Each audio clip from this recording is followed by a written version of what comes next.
This channel does not promote any violent, harmful, or illegal activities. All content provided by this channel is meant for an educational purpose only. এটা একটা সাংঘাতিক crisis.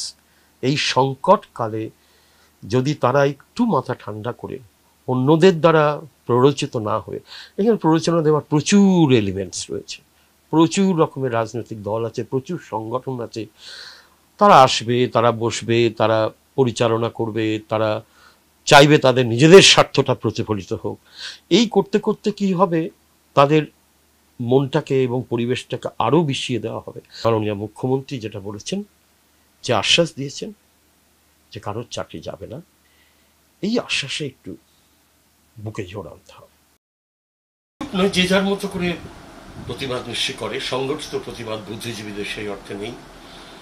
আমি বলবো বুদ্ধিজীবী মানে তো শুধুমাত্র একদিক থেকে নয়, অন্যান্য দিক থেকে তো অনেক বুদ্ধিজীবী আছে, তারাই বা রাস্তায় নামেন না কেন, তারাও তো প্রতিবাদ করে না। বুদ্ধিজীবী যদি একটা আলাদা একটা অংশ হিসেবে যদি দেখি, সমাজের একটা অংশ, তো তারা আলাদাভাবে সংগঠিত হয়ে তারা তো প্রতিবাদ করেন। আমি একাধিক কবিতা লিখেছি, একাধিক প্রতিবাদ করেছি। আর একটা কথা, দুর্নীতির প্রসঙ্গে যখন কথা বলছেন, যারা বলছেন, যেসব রাজনীতিবিদরা মনে করে দিচ্ছেন, তাদেরকে বিনীত অনুরোধ করবো যে আপনারা একবার উত্তরপ্রদেশের দিকে তাকান, ইউপির দিকে তাকান, ত্রিপুরার দিকে তাকান।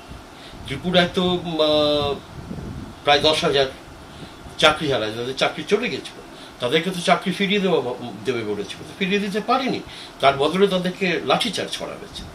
সুতরাং এগুলো তো আমরা শুনে আসছি, দিনের পর দিন শুনছি তো আমরা, তো এটা তখনও ছিল, এখনো আছে। সুতরাং দুর্নীতির কথা তাদেরকে তো এগুলো বলতে হবে, পাশের রাজ্যগুলোতে কি হচ্ছে না হচ্ছে। দুর্নীতি কোনো জায়গায় কোনো দুর্নীতিকে সমর্থন করা যায় না। হ্যাঁ, সুতরাং দেখতে হবে যে প্রশাসন এ ব্যাপারে তার মনোভাব, এবং সেটা দুর্নীতির একটা প্রমাণ হওয়ার একটা জায়গা আছে। দুর্নীতি যতক্ষণ না প্রমাণ হচ্ছে, খুব কমপ্লিকেটেড একটা ব্যাপার, তো প্রমাণ না হওয়া পর্যন্ত কোনো সিদ্ধান্ত তো নেওয়া যায় না। যে ঘটনা হয়েছে, মমতা বন্দ্যোপাধ্যায় যে পদক্ষেপ নিচ্ছেন, তাতে শিক্ষকদের একটা বড় অংশ আস্থা রাখতে পারছেন না। যদিও আজকে মমতা বন্দ্যোপাধ্যায় কিন্তু বলেছেন যে আপনারা কেন কাজে যাচ্ছেন না, আপনাদের কি মাইনে বন্ধ হয়েছে, আপনারা কি আদৌ চাকরি হারিয়েছেন, কোনো নোটিশ দিয়ে কি সরকার বলেছে আপনাদের চাকরি নেই? আপনি তো নিজে একজন অধ্যাপক, সারা জীবন অধ্যাপনা করেছেন। এটা তো সত্যি যে এর থেকে বড় কথা কি হতে পারে, বড় ভরসা কি হতে পারে। মাননীয় মুখ্যমন্ত্রী, রাজ্যের মুখ্যমন্ত্রী, তিনি বলছেন, একবার নয় একাধিকবার বললেন যে আপনারা ক্লাস নিন, স্কুলে ফেরত যান, পড়ান ছেলে মেয়েদের, আপনাদের বেতন আটকানো হয়নি। আপনারা কি কোনো চিঠি পেয়েছেন, টার্মিনেশনের কোনো চিঠি পেয়েছেন, আপনাদের চাকরি চলে গেছে এই মর্মে কোনো চিঠি পেয়েছেন? এটা তো উনি বারবার বলছেন।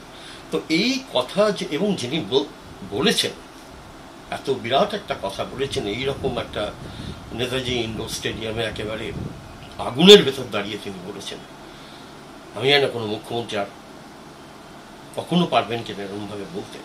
বলছেন, আমার জীবন থাকতে আমি আপনাদের যোগ্য যারা, তাদের চাকরি আমি যেতে দেবো না।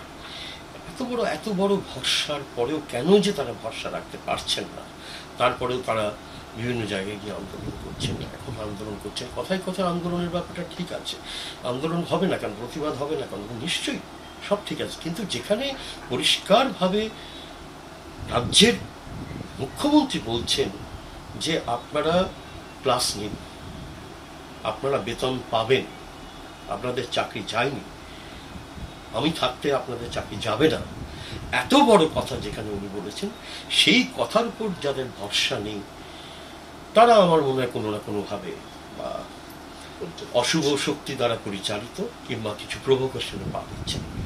সুতরাং এই যে রাত ভোর আন্দোলন, এটা আমার মনে হয় যে মাস্টার মশাইদের আজকেই আর একবার ভাবা উচিত, তারা ভরসা রাখবেন না তারা এই ধরনের আন্দোলনের দিকে